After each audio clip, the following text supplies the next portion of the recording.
Picture this. You and your spouse are in the middle of a heated argument. They raised their voice, then you raised yours. Your tempers are rising, and then suddenly, just as you could give them the zinger that could flatten a rhinoceros, you pause. You take a breath and say, "Can we stop for a war hug?" Then you watch your person take a breath too.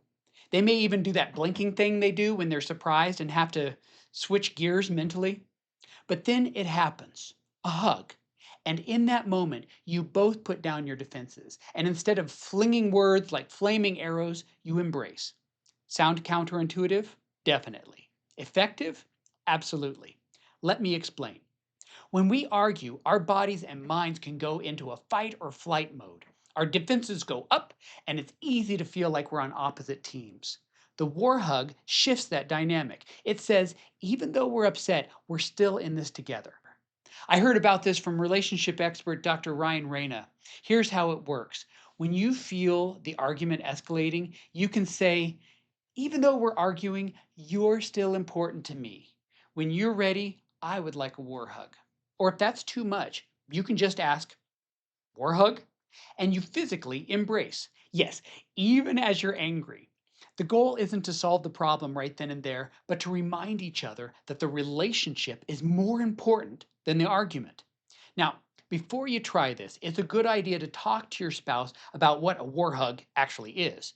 You might say something like, "Hey, I came across this idea called the war hug. It's where we pause during an argument to hug, just as a way to remind ourselves that we're in this together. I think it could be helpful for us. What do you think?" Or you could simply share this video with them and say, "I'd like to try this with you. Would you be open to it?"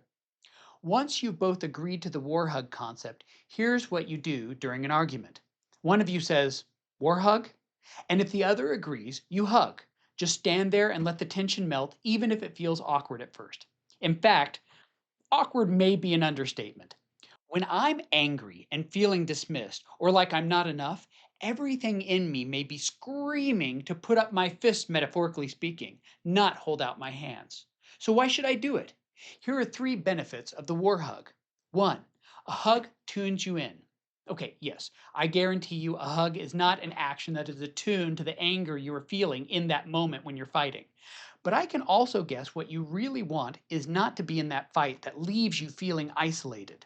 The whole reason you're fighting so hard to begin with is because you do care about this person. Otherwise, you wouldn't feel so escalated. Hugging is tuning in to your ultimate desire.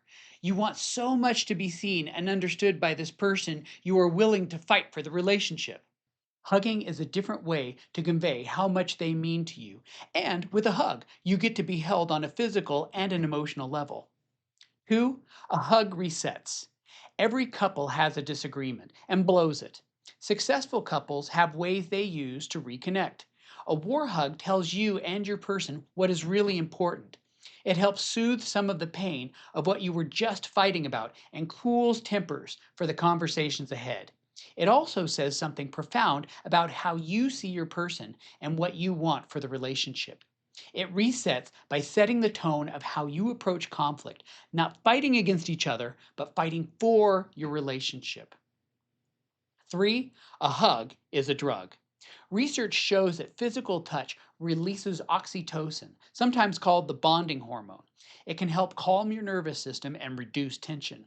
And as your nervous system calms and your body gets the message that it is leaving fight or flight and entering into safety, it sends that calming message to your brain.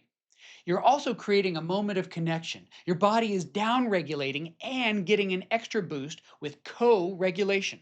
Co regulation is when two people come together and help each other navigate their feelings. And it is so important to creating a supportive environment. Now, don't get me wrong, this doesn't magically solve the argument or sweep it under the rug. When you are emotionally distressed or troubled, your natural instinct is to reach out and share that pain. It's what you were made to do. And since we communicate to understand one another, you still need to talk things through. But it creates a moment of calm, a reminder that you're in this together. It shifts the energy from win the fight to I want to be connected to you. And if you ask for a war hug and your person isn't ready, show them some grace. You can say, "Okay, When you are ready, I want to reconnect with you.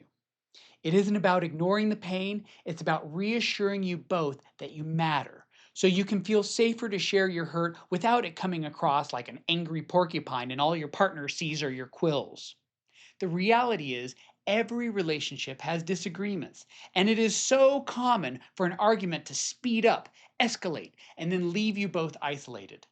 The war hug is just one tool to slow things down and keep your connection stronger than the argument. So, what do you think? Would a war hug be worth trying in your relationship? Thanks for spending this time with me, and remember, even in conflict, connection is possible.